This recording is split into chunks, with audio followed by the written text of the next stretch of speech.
QuickBooks Online 2021. How to set up bank feeds. Let's get into it with Intuit's QuickBooks Online 2021.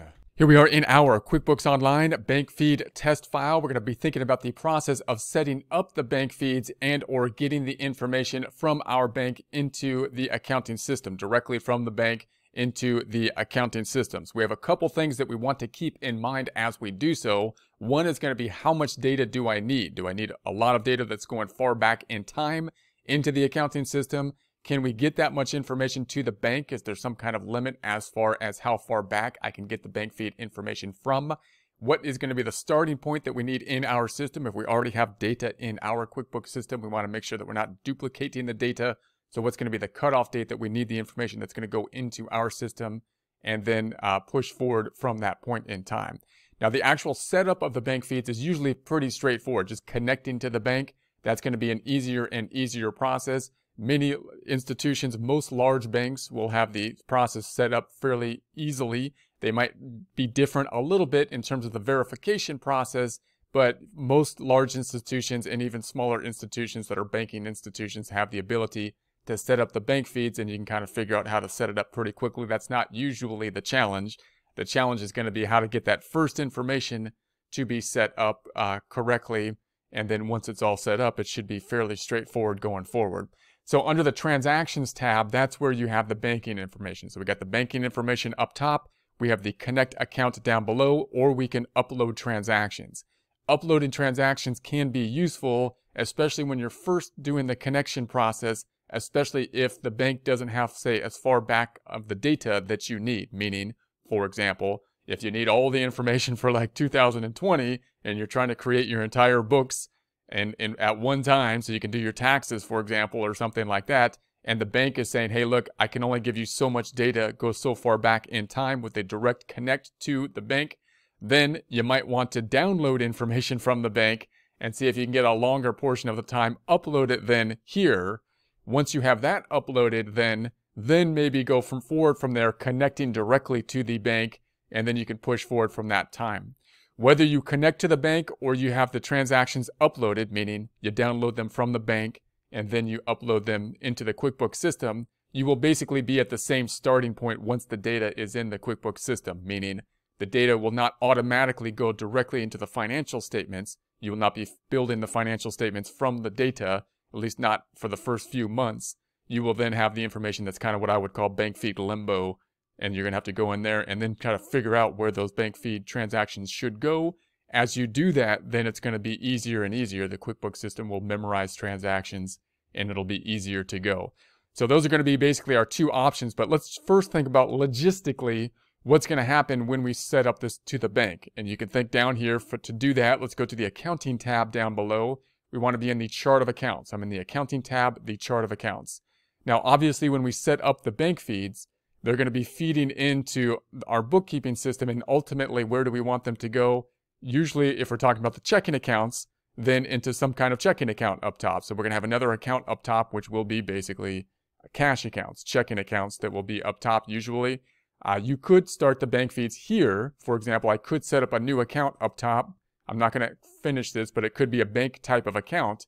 And the bank type of accounts are the type of accounts that you could then basically connect to the bank feeds. Or you can go instead to the transactions and set up the bank feeds and possibly the accounts as you go. But at the end of the day, you're going to have an account here, which is going to be a checking account that's connected to the bank.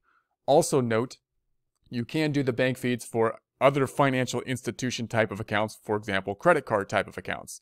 Credit card type of accounts are through financial institutions, so although they're liability accounts, you can do a similar process. So it's a similar kind of process. It can be a little confusing at first because the credit cards, there's a liability account, but the idea is going to be the same thing. You're going to connect directly to the credit card. The information from the banking inside of things, the financial institution, will then flow into your system. Then we will have to take it out of what I would call bank feed limbo and then assign it out. So we could use the bank feeds once again for either the banking side of things or the credit card side of things because they're the financial institution type of accounts. To do so, however, we have to set up our account type as basically a bank type of account. So if it's a cash account, we can't set it up as an other current asset account. We have to set it up as a bank account because those are the ones that have the bank feed functionality.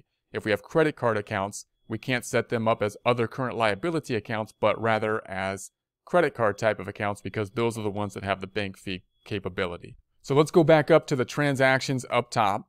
And then again, connecting to the bank is usually going to be a fairly straightforward process. Now, we're not actually going to go through the full connection here, but I'll start the process here because again, the connection usually isn't the problem, usually not the difficult part of the bank feeds. It's once you got the data in the system and then you're kind of overwhelmed with data and how you're going to integrate that into your system that's kind of the confusing part. So we'll just take a look at the connection here. And then when we actually do the upload, we're going to actually also go to the bank, or imagining we're going to the bank, download the transactions, and then upload them. So we'll actually upload the data using this feature. That's what we will demonstrate here so that we can practice that process as well. Again, in practice, you may be in that situation, for example, if you're trying to reconstruct an entire year's worth of data or multiple years worth of data at one point, because again, you could be limited in terms of how far back in time you could go with the direct connection. So you want to know what that cutoff date is. How much data do you need to be importing into the system?